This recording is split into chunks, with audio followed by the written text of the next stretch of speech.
Solutions നിങ്ങളുടെ സ്വന്തം വർഷാമിസ് ആണ്. അപ്പോൾ നാളത്തെ മാത്സ് എക്സാമിന് മാത്തമാറ്റിക്സ് ഓഫ് ചാൻസ് സാധ്യതകളുടെ ഗണിതം എന്ന് പറഞ്ഞ പാഠത്തിൽ നിന്ന് എല്ലാ ചോദ്യങ്ങളും ചോദിക്കാൻ ചാൻസുള്ള എല്ലാ ക്വസ്റ്റ്യൻസ് ആണ് നമ്മൾ വേഗം പഠിക്കാൻ വേണ്ടി പോകുന്നത്. അപ്പോൾ ഈ ഒരു വീഡിയോ അവസാനം വരെ നിങ്ങൾ കാണണം, ഫ്രണ്ട്സിലേക്ക് ഷെയർ ചെയ്ത് കൊടുക്കണം. അപ്പോൾ മക്കളെ ആ ഒരു പാഠത്തിന് എങ്ങനെ ക്വസ്റ്റ്യൻ വന്നാലും അതിൽ നിന്നുള്ള എല്ലാ മാർക്കും ഉറപ്പിക്കാം. ഓക്കെ, അപ്പോൾ ഈ ചോദ്യങ്ങൾ നിർബന്ധമായിട്ടും പഠിച്ചിട്ട് പോകണം. ഇതേ മോഡൽ ക്വസ്റ്റ്യൻ ആയിരിക്കും നിങ്ങൾക്ക് നാളെ എക്സാമിന് ഉണ്ടാവുക.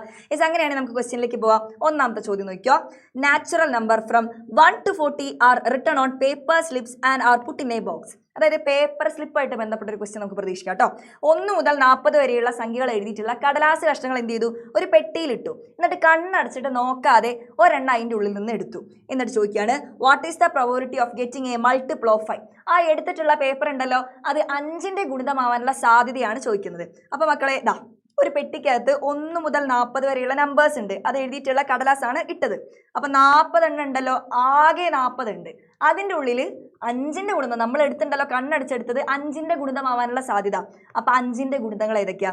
5, 10, 15, 20, 25, 30, 35, 40. അപ്പോൾ ഇത് എത്ര എണ്ണം ഉണ്ട്? 1, 2, 3, 4, 5, 6, 7, 8. 8 എണ്ണം. ആകെ 40ൽ 8 എണ്ണം എന്ന് പറഞ്ഞാൽ പ്രോബബിലിറ്റി എന്താ വരിക? 8/40. ഇതിനൊന്ന് ചെറുതായിക്കൂടെ?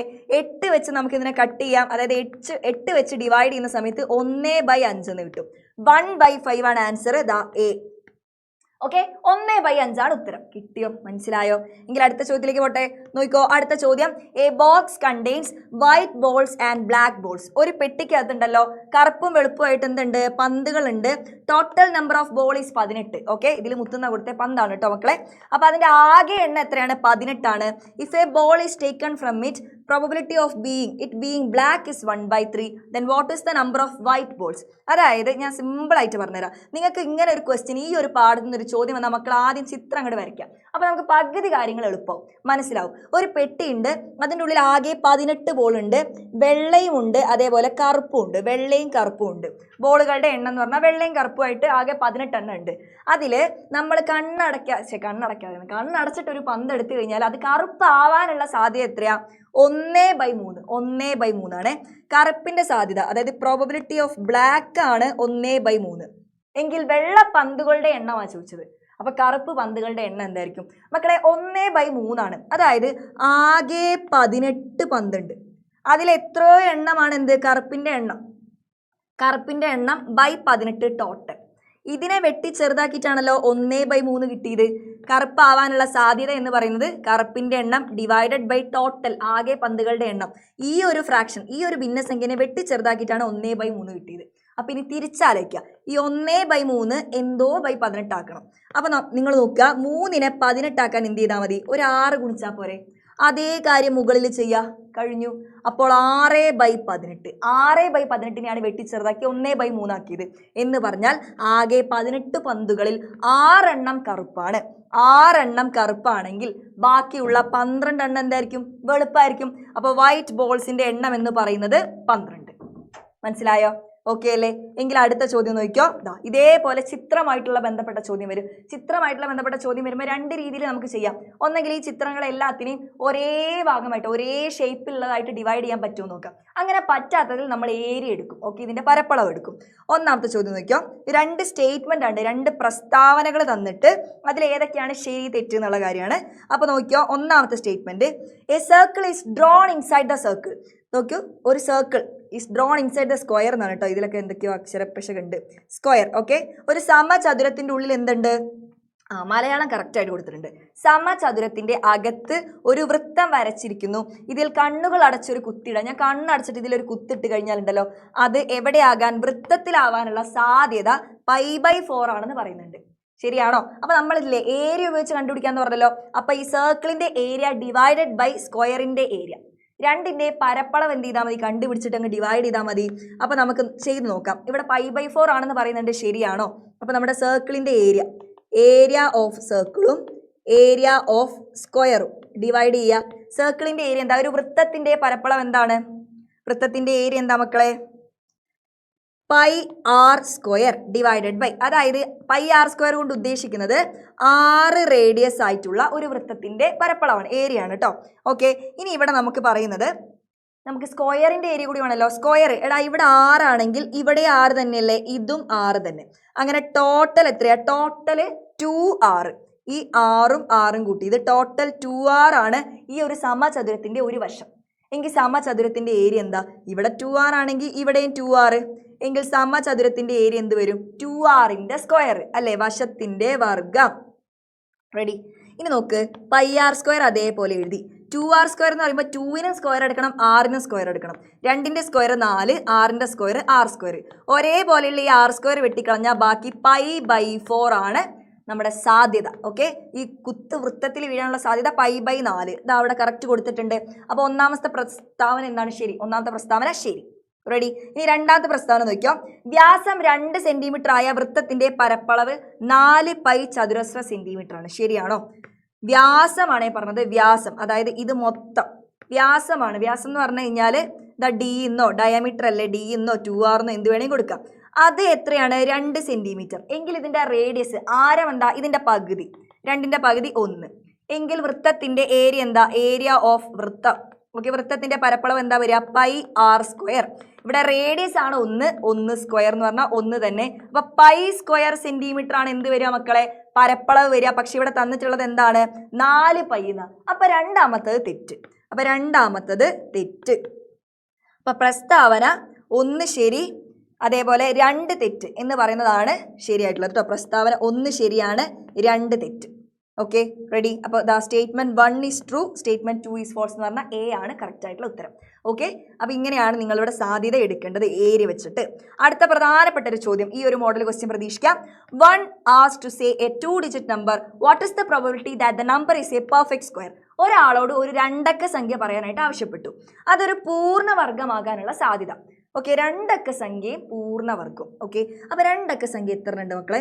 നോക്കിയോ, 2 അക്ക സംഖ്യ തുടങ്ങുന്ന എവിടെ തൊട്ടാ? 10 തൊട്ടിട്ട് എവിടം വരെയാ? 99 വരെയാണ് 2 അക്ക സംഖ്യ. അത് എത്ര ഉണ്ട്? 1 മുതൽ 99 വരെ 99 നമ്പർ. 1 മുതൽ 9 വരെ 9 സംഖ്യകൾ. ആകെ 99ൽ നിന്ന് ഈ 9 മാറ്റി കഴിഞ്ഞാൽ 10 മുതൽ 99 കിട്ടുമല്ലോ. അതായത് 99 1 99. അത് ഞാൻ ജസ്റ്റ് സിമ്പിളായിട്ട് ഞങ്ങൾക്ക് വരച്ച് കാണിച്ചു തരാം, അപ്പോൾ കുറച്ചുകൂടെ ഐഡിയ കിട്ടും. അതായത് 1 മുതൽ 99 വരെ എത്ര സംഖ്യകളുണ്ട്? 99. ഇനി 1 മുതൽ 9 വരെ എത്ര ഉണ്ട്? 9. നമുക്കുണ്ടല്ലോ ഈ 10 തൊട്ട് ഇങ്ങോട്ടേക്കുള്ളത് പോലെ ഇത് മതി. ഇതാണ് നമ്മുടെ ഏരിയ. അപ്പോൾ ഈ ആകെ 99ൽ നിന്ന് ഈ 9 കുറച്ചാൽ 90 ആണ് നമ്മുടെ 2 അക്ക സംഖ്യകളുടെ എണ്ണം. മനസ്സിലായോ? ഇതൊക്കെ 5ാം ക്ലാസ്സിൽ പഠിക്കുന്ന ഒരു കാര്യമാണ്. അപ്പോൾ നിങ്ങൾക്ക് ഇപ്പോൾ ഏകദേശം ഐഡിയ കിട്ടിയോ? 90 2 അക്ക സംഖ്യകളുണ്ട്. ആ ആകെ 90ൽ പൂർണ്ണവർഗ്ഗങ്ങൾ എത്ര എണ്ണം? 2 അക്ക സംഖ്യയാണ്. അപ്പോൾ പൂർണ്ണവർഗ്ഗങ്ങളായിട്ടുള്ള 1ഉം 4ഉം ഒന്നും എടുക്കണ്ട. 2 അക്കം തുടങ്ങുന്ന എവിടെ തൊട്ടാ? 4ന്റെ വർഗ്ഗമായിട്ടുള്ള 16, പിന്നെ 25, 36, 49, പിന്നെ 7ന്റെ വർഗ്ഗം വരെ എത്തി 8ന്റെ വർഗ്ഗം 64, 9ന്റെ വർഗ്ഗം 81. അപ്പോൾ 2, 4, 6 6/90. നിങ്ങൾക്ക് ഈ ഒരു പ്രോബബിലിറ്റി എടുക്കുന്ന സമയത്ത് ഇത് മാക്സിമം ചെറുതാക്കണം, ഒരു ഫ്രാക്ഷൻ കിട്ടിക്കഴിഞ്ഞാൽ. പക്ഷേ ഇങ്ങനെ എഴുതിയാലും നിങ്ങൾക്ക് മാർക്ക് കിട്ടും.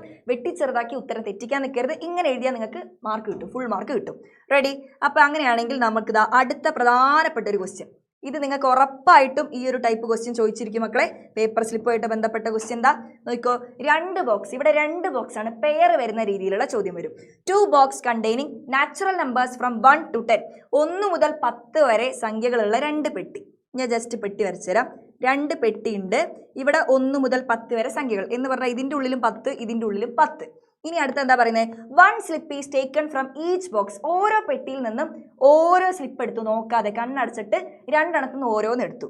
അത് what is the probability that the number on the both slips being a prime number? ആ 2 എണ്ണത്തുനിന്ന് എടുത്തിട്ടില്ലേ ആ സ്ലിപ്പ്, അതൊരു അഭാജ്യ സംഖ്യ ആവാനുള്ള സാധ്യത. ഓക്കെ, അപ്പോൾ ഇങ്ങനെ 2 പെയർ കിട്ടുകയാണെങ്കിൽ ആകെ ഉള്ളത് ടോട്ടൽ കണ്ടുപിടിക്കാൻ മക്കൾ എന്ത് ചെയ്യുക? ഈ 2 പെയറിനെ അങ്ങോട്ട് ഗുണിക്കുക, മൾട്ടിപ്ലൈ ചെയ്യുക. അപ്പോൾ ടോട്ടൽ എന്ന് പറയുന്നത്, ടോട്ടൽ പോസിബിലിറ്റി എന്ന് പറഞ്ഞാൽ 10 × 10 100 ആണ്. ആ 100 എണ്ണത്തിൻ്റെ ഉള്ളിൽ നിന്ന് അഭാജ്യ സംഖ്യ ആവാനുള്ള സാധ്യത. അപ്പോൾ ഇതിൻ്റെ ഉള്ളിൽ അഭാജ്യ സംഖ്യ എത്ര ഉണ്ട്? 1 മുതൽ 10 വരെയുള്ള സംഖ്യകൾ പ്രൈം ഏതൊക്കെയാണ്? 2, 3, 5, 7. ഇത് കഴിഞ്ഞിട്ട് അടുത്ത പ്രൈം 11. അപ്പോൾ അത് ഇതിൽ വരില്ല. ഇവിടെ അതേപോലെ 2, 3, 5, 7. അതായത് ഇവിടെ 4 എണ്ണം, ഇവിടെ 4 എണ്ണം. അങ്ങനെ പ്രൈം നമ്പേഴ്സിൻ്റെതോ അതും പെയർ വന്നില്ലേ. അപ്പോൾ നിങ്ങൾ 4 × 4 ചെയ്യുമ്പോൾ 16 പ്രോബബിലിറ്റിയാണ് ചെയ്യുന്നത്.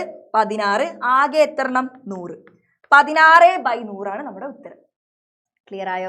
സെറ്റായോ? ഇനി ഏറ്റവും ഇമ്പോർട്ടൻ്റ് ആയിട്ട് 5 മാർക്കിനൊക്കെ ചോദിക്കുന്ന ഒരു ക്വസ്റ്റ്യൻ ആണ് മക്കളെ. ഇതേപോലെ ക്ലാസ് തിരിച്ചിട്ടുള്ള ചോദ്യം, വളരെ ഇമ്പോർട്ടൻ്റ് ആണ്, ശ്രദ്ധിച്ചോ. ഒരു ക്ലാസ്സിൽ 20 ആൺകുട്ടികളും അതേ ക്ലാസ്സിൽ 25 പെൺകുട്ടികളുണ്ട്. 10 A കേട്ടോ. ഞാൻ ജസ്റ്റ് എഴുതുകയാണേ. 10 A ക്ലാസ്സും 10 B ക്ലാസ്സും. ഓക്കെ, 10 A ക്ലാസ്സിൽ 20 എത്ര ബോയ്സ് ആണ്? 20 ബോയ്സും 25 ഗേൾസും. 10 B ക്ലാസ്സിൽ 30 ബോയ്സും 20 ഗേൾസും. ഓക്കെ, ആദ്യം തന്നെ നിങ്ങൾ ആ ടോട്ടൽ എടുത്ത് വെക്കുക. അപ്പോൾ 10 A ക്ലാസ്സിൽ ആകെ എത്ര കുട്ടികളുണ്ട്? 30. 20 25 കൂടി 45. 10 B ക്ലാസ്സിൽ 30 20 കൂടി 50 കുട്ടികൾ. ഓക്കെ, ഇനി ഇതിൽ നിന്ന് ഫസ്റ്റത്തെ ക്വസ്റ്റ്യൻ നോക്കിയോ. ഒന്നാമത്തെ ചോദ്യം, വ്യത്യസ്തമായ എത്ര രീതിയിൽ കുട്ടികളെ തിരഞ്ഞെടുക്കാം? What is the total number of possible selection? Total ചോദിച്ചു കഴിഞ്ഞാൽ നമ്മൾ എന്താ നേരത്തെ പഠിച്ചേ? പെയർ തരികയാണെങ്കിൽ അത് 2 ഗുണിച്ചാൽ മതി. ഓക്കെ, അപ്പോൾ ഒന്നാമത്തെ ചോദ്യം എന്താണ്? ഈ ടോട്ടൽ കണ്ടുപിടിക്കാൻ മക്കൾ എന്ത് ചെയ്താൽ മതി? ഈ 45നെയും ഈ 50നെയും ഗുണിക്കുക. അപ്പം നിങ്ങൾക്ക് 2250 കിട്ടുമെന്നാണ്. ഓക്കെ, ടോട്ടൽ പോസിബിൾ സെലക്ഷൻ എത്ര കിട്ടി? 2250 കിട്ടി. ഇനി അടുത്ത എന്താണ്? റെഡി, അടുത്ത ചോദ്യം, what is the probability of both being boys? 2 ആൺകുട്ടികളാവാനുള്ള സാധ്യത. 2 ആൺകുട്ടികളാവാനുള്ള സാധ്യത ചോദിച്ചു കഴിഞ്ഞാൽ ആൺകുട്ടികളെ തമ്മിൽ ഗുണിക്കാം. ഓക്കെ, ഇപ്പോൾ രണ്ടാമത്തെ ചോദിക്കുകയാണ്. രണ്ടാമത്തെ പ്രോബിലിറ്റി ഓഫ് 2 ആൺകുട്ടികളാവാൻ വേണ്ടിയിട്ട് ടോട്ടൽ എത്രയാ? 2250 അല്ലേ? അതിൽ 2 ആൺകുട്ടികളാവാന്ന് പറഞ്ഞു കഴിഞ്ഞാൽ നിങ്ങൾ ഈ 20നെയും 30നെയും ഗുണിക്കുക. 20 × 30. അപ്പോൾ 2 × 3 6, 2 0, 600/2250. റെഡി. ഇനി മൂന്നാമത്തെ ചോദ്യം നോക്കിയോ. മൂന്നാമത്തെ ചോദ്യം എന്താ പറയുന്നത്? What is the probability of 1 being a girl and 1 being a boy? 1 being a ബോയും 1 ബീയിങ് എ ഗേളും.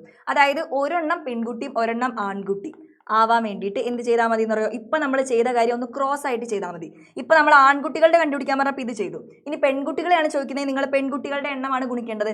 ഇപ്പം രണ്ടും ഒരുമിച്ച് ചോദിച്ച സ്ഥിതിക്ക് ഒരു ആൺകുട്ടി ഒരു പെൺകുട്ടിയും ചോദിക്കുമ്പോൾ ഈ പെൺകുട്ടീനെ ആൺകുട്ടീനെ ഇവിടുത്തെ ആൺകുട്ടികളുടെ എണ്ണം അപ്പുറത്തെ പെൺകുട്ടികളുടെ എണ്ണം ഗുണിക്കുക. അതേപോലെ ഇവിടുന്ന് ഇങ്ങോട്ട് ക്രോസ്. ഓക്കെ, അപ്പം 20ഉം 20 ഗുണിച്ചു നോക്കോ. 20 × 20 പ്ലസ് അതിനോട് എന്ത് കൂട്ടണം? ഇവിടുത്തെ ബോയ്സിൻ്റെയും ഇവിടുത്തെ ഗേൾസിൻ്റെയും മൾട്ടിപ്ലൈ ചെയ്തത് 30ഉം 25ഉം. ഓക്കെ, 30ഉം 25ഉം ആകെ എത്ര? ഡിവിഷൻ ചെയ്യാൻ മറക്കരുത്. 2250. ഓക്കെ, അപ്പോൾ 20 × 20 എത്രയാ? 2 × 2 4, 400 പ്ലസ് 30 × 25. 25 × 3 എത്രയാ? 75, പിന്നെ 0 ഡിവൈഡഡ് ബൈ 2250. ഇനി 700 400 കൂട്ടിയ 1100. അപ്പോൾ 1150/2250. റെഡി. ഇനി നാലാമത്തെ ചോദ്യം, what is the probability of at least 1 being a girl? ഒരെണ്ണെങ്കിലും പെൺകുട്ടിയാകണം. ഓക്കെ, ഒരെണ്ണെങ്കിലും പെൺകുട്ടിയാവണമെന്ന് പറഞ്ഞു കഴിഞ്ഞാൽ നമുക്ക് ഇതിൻ്റെ ഉള്ളിൽ നിന്നുള്ള സാധ്യതകൾ ഏതൊക്കെയാണ് മക്കളെ? ഒന്നെങ്കിൽ 2 ബോയ്സ്, അല്ലെങ്കിൽ 2 ഗേൾസ്, അല്ലെങ്കിൽ ഒരു ബോയും ഒരു ഗേളും. ഓക്കെ, ബോയും ഗേളും കൂടെ ബോളായിപ്പോയി. റെഡി. അപ്പോൾ നമ്മളോട് ചോദിക്കുന്നത് എന്താണ്? ഒരാളെങ്കിലും പെൺകുട്ടിയാവണം. അപ്പം ഇതിൽ ഈ ഒരു സാധനം എടുത്തു കഴിഞ്ഞാൽ ഇതിലൊരു പെൺകുട്ടി വരും. ഇതെടുത്തു കഴിഞ്ഞാൽ ഇതിൽ അറ്റ്ലീസ്റ്റ് ഒരു പെൺകുട്ടി വരും. പക്ഷെ ഇതെടുത്തു കഴിഞ്ഞാൽ അതിൽ പെൺകുട്ടി വരുമോ? ഇല്ല. അപ്പം നമുക്ക് ഒരാളെങ്കിലും പെൺകുട്ടികൾ ആവണം അറ്റ്ലീസ്റ്റ് ചോദിച്ചു കഴിഞ്ഞാൽ ആ ആൺകുട്ടികളുടെ എണ്ണം ടോട്ടലിനങ്ങ് മൈനസ് ചെയ്താൽ പോരെ? ആൺകുട്ടികളുടെ സാധ്യത നമ്മൾ കണ്ടുപിടിച്ചിട്ടുണ്ട്. ഇതങ്ങ് മൈനസ് ചെയ്താൽ മതി. ഓക്കെ, അപ്പോൾ അതെങ്ങനെ കിട്ടുക? നാലാമത്തത് അറ്റ്ലീസ്റ്റ് കേട്ടോ, അറ്റ്ലീസ്റ്റ് 1 ഗേൾ കണ്ടുപിടിക്കാൻ എന്ത് ചെയ്താൽ മതി? ആ 1 നമ്മുടെ ടോട്ടൽ പ്രോബിലിറ്റി. 1ൽ നിന്ന് ആ 600 ആൺകുട്ടികളുടെ എണ്ണങ്ങ് മൈനസ് ചെയ്താൽ മതി. ഇനി ഇതിങ്ങനെ ചെയ്തില്ലെങ്കിലും മക്കൾ ഇത്ര ആലോചിച്ചാൽ മതി. മക്കളെ 2250 600 ആൺകുട്ടികളാണെങ്കിൽ ബാക്കി മൊത്തം അറ്റ്ലീസ്റ്റ് ഒരു പെൺകുട്ടികളും വരുന്നതാണ്. അപ്പോൾ ഈ 600 ഇതിൽ നിന്ന് ഒഴിവാക്കി കളഞ്ഞാൽ മതി. അതായത് 2250 നിന്ന് 600 മൈനസ് ചെയ്യുമ്പോൾ 0, 5 ന്ന് 0 പോയ 5, 1 ഇങ്ങോട്ട് കടെടുത്തു, ഇവിടെ 1, 12 ന്ന് 6 പോയ 6, 1, 1650 ഡിവൈഡഡ് ബൈ 2250. ഇതാണ് നമ്മുടെ സാധ്യത. മനസ്സിലായോ? അപ്പം ഈ ക്വസ്റ്റ്യനും കൂടി വളരെ ഇമ്പോർട്ടൻ്റ് ആണ്. എന്തായാലും നിങ്ങൾ പഠിച്ചിട്ട് പോയിക്കോ. ഇതേ മോഡൽ നിന്നായിരിക്കും നിങ്ങൾക്ക് എക്സാമിന് ക്വസ്റ്റ്യൻ വരിക. അപ്പം എല്ലാ മോഡലും നമ്മൾ കവർ ചെയ്തിട്ടുണ്ട്. യെസ്, ഇനി നിങ്ങളോട് മറ്റൊരു കാര്യം എനിക്ക് ഓർമ്മിപ്പിക്കാനുള്ളത്, നമ്മുടെ ഫ്രീഡം ഓഫർ ഒരു ദിവസം കൂടി ഇനിയുള്ളൂ. അപ്പം നിങ്ങൾ ഇപ്പോൾ ജോയിൻ ചെയ്യുകയാണെങ്കിൽ 1947 രൂപയാണ് നിങ്ങൾക്ക് ഡിസ്കൗണ്ട് ആയിട്ട് കിട്ടാൻ വേണ്ടി പോകുന്നത്. സോ ഒട്ടും സമയം കളയേണ്ട മക്കളെ, ജോയിൻ ചെയ്യണമെങ്കിൽ താഴെ കിടന്ന നമ്പറിൽ കോൺടാക്ട് ചെയ്യുക. അടിപൊളിയായിട്ട് പഠിച്ചോ. ഈ വീഡിയോ നിങ്ങൾക്ക് യൂസ്ഫുൾ ആയിട്ടുണ്ടെങ്കിൽ കമൻറ്റ് ചെയ്യുക. മാക്സിമം ഫ്രണ്ട്സിലേക്ക് ഷെയർ ചെയ്ത് കൊടുക്കുക. ഇതേപോലത്തെ അടിപൊളി വീഡിയോസ് ആയിട്ട് വീണ്ടും കാണാം. ബൈ.